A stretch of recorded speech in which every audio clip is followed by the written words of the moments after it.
Hi friends, welcome to Deva's Nalabagam. இன்னைக்கு Deva's Nalabagathல அரிசி புட்டு எப்படி சாஃப்ட்டா செய்யறதுன்னு பார்க்கலாங்க. புட்டு எல்லாருக்குமே ரொம்ப பிடிக்கும். அது கூட சர்க்கரை இல்லைனா கடலைக்கறி சேர்த்து சாப்பிடும்போது ரொம்பவே சூப்பரா இருக்குங்க. இந்த புட்டு பெர்ஃபெக்ட்டா வரதுக்கு சரியான பதத்துல மாவு பிசைஞ்சு செய்யறதுதாங்க ரொம்ப முக்கியம். இந்த மாதிரி மாவு பிசைஞ்சு செஞ்சு பாருங்க. புட்டு ரொம்பவே பெர்ஃபெக்ட்டாவும் சாஃப்ட்டாவும் வருங்க. பிகினர்ஸ் கூட இது ரொம்ப ஈஸியா செஞ்சிரலாம். வாங்க எப்படி செய்யறதுன்னு பார்க்கலாம். புட்டு செய்யறதுக்கு ஒரு மிக்சிங் பவுல்ல நான் 1 கப் அளவுக்கு புட்டு மாவு எடுத்திருக்கேன். இது புட்டு, இடியாப்பம், கொழுக்கட்டை எல்லாமே செய்யலாம். நம்ம ஒருவேளை வீட்ல அரைச்ச பச்சரிசி மாவு எடுத்திருந்தோம்னா அதை லைட்டா வறுத்துட்டு நம்ம எடுத்துக்கலாம். இப்போ இதை மிக்சிங் பவுல்ல சேர்த்துடலாம். இப்போ இது கூட ஒரு 1/4 டீஸ்பூன் உப்பு சேர்த்துக்கோங்க. இப்போ 1 டீஸ்பூன் நெய் சேர்த்துக்கோங்க. சேர்த்துட்டு இந்த மாவுல நல்லா கலந்து விட்டுருங்க. நெய் சேர்த்தோம்னா நல்லா வாசமா இருக்கும் சாப்பிட்றதுக்கு.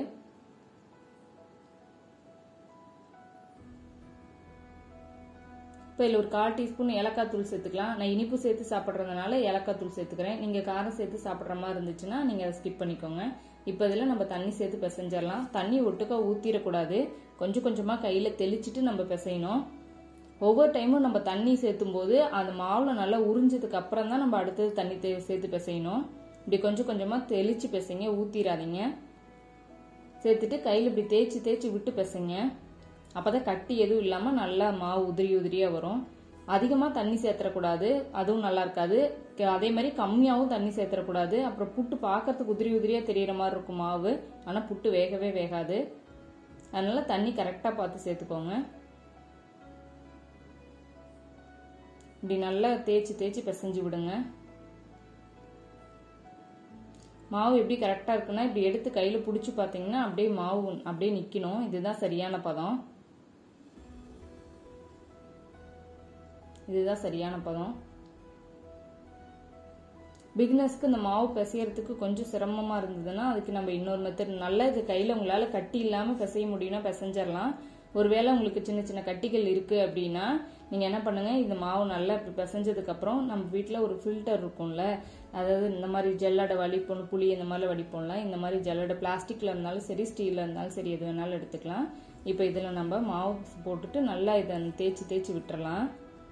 இப்போ இதில் மாவு கொஞ்சம் அள்ளி போடுங்க. போட்டுட்டு இதை நல்லா இந்த மாதிரி தேய்ச்சி விடுங்க. லேசாக அப்படி தேய்ச்சி விட்டிங்கனாவே எல்லாமே மாவு வந்துடும். அந்த சின்ன சின்ன குட்டி குட்டி கட்டிகள் கூட எதுவுமே இருக்காது. அவ்வளோ மாவு சாஃப்டாக நல்லா இருக்கும். புட்டு ரொம்பவே டேஸ்ட்டாக இருக்கும், எந்த கட்டிகளுமே இல்லாமல். இந்த மாதிரி தேய்ச்சி விடுங்க. எல்லா மாவுமே சுத்தமாக வந்துடுச்சு. இதே மாதிரி எல்லா மாவையுமே போட்டு நம்ம நல்லா தேய்ச்சி எடுத்துக்கலாம். இது சட்டுன்னு 1 நிமிஷத்துல செஞ்சிடலாம். சின்ன கட்டிகள் கூட எதுவுமே இருக்காது. பிகினர்ஸ் கூட ரொம்ப ஈஸியா அதை செஞ்சிடலாம். புட்டு அவ்வளோ சூப்பரா இருக்கும். இப்போ எல்லாமே பாருங்க மாவு எவ்வளோ சாஃப்டா இருக்குன்னு. இப்போ இதை நம்ம புட்டு குழாயில சேர்த்துடலாம். ஃபர்ஸ்ட் சில்லு உள்ள போட்டுடலாம். இப்போ இதில் ஒரு 2 டேபிள் ஸ்பூன் அளவுக்கு துருவன தேங்காவை சேர்த்துக்கோங்க. இப்போ இதில் நம்ம புட்டு மாவு உள்ள சேர்த்துடலாம். ஒரு 2 கைப்பிடி அளவுக்கு நல்லா அள்ளி உள்ள போட்டுக்கோங்க. மாவு சேர்த்துட்டு எதுவும் அழுத்தம் கொடுக்க கூடாது.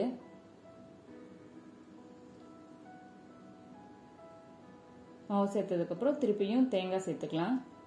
2 டேபிள் ஸ்பூன் அளவுக்கு மறுக்க உள்ள சேர்த்துக்கோங்க. இப்போ மறுபடியும் மாவை உள்ள சேர்த்துக்கலாம். இது மேல கொஞ்சம் மறுபடியும் தேங்காய் வச்சுக்கலாம். தேங்காய் துருவல் வச்சுட்டு எதுவும் அழுத்தம் கொடுக்க கூடாது. லைட்டா பிரஸ் பண்ணிட்டு நம்ம அப்படியே மூடி போட்டுடலாம். இப்போ இதை நம்ம வேக வச்சிடலாம். நீங்க புட்டு கூட வச்சிருந்தீங்கன்னா அதுல தண்ணி ஊத்திக்கோங்க. என்கிட்ட குக்கர்ல போடுற மெத்தட் இருக்கு, அதனால குக்கர்ல தண்ணி ஊத்திருக்கேன். ஒரு 1 லிட்டர் அளவுக்கு தண்ணி ஊத்திருக்கேன். தண்ணி நல்லா கொதிச்சதுக்கு அப்புறம் தான் நம்ம இதை மூடி போட்டு வைக்கணும். தண்ணி நல்லா கொதிச்சதுக்கு அப்புறம் குக்கர் மூடி போட்டுறேன்.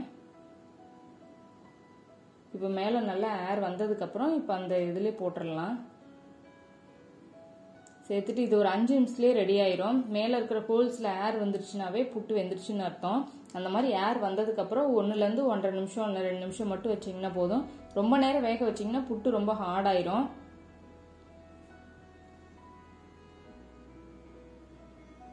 நல்லா ஏர் வந்துருச்சு. நம்ம 1 நிமிஷத்துக்கு அப்புறம் எடுத்துடலாம்.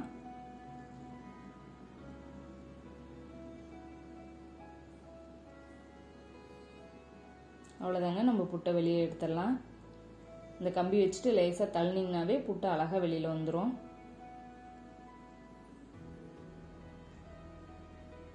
அதுங்க நம்ம புட்டு சூப்பரா ரெடி ஆயிருச்சு.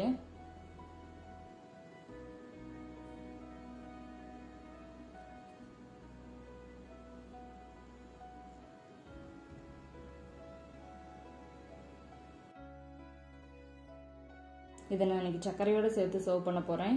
நீங்களும் ட்ரை பண்ணி பாருங்க. உங்களுக்கு பிடிச்சிருந்துச்சுன்னா லைக் பண்ணுங்க, ஷேர் பண்ணுங்க. நம்ம தெய்வாஸ் நலபாகம் சேனலுக்கு சப்ஸ்கிரைப் பண்ணுங்க.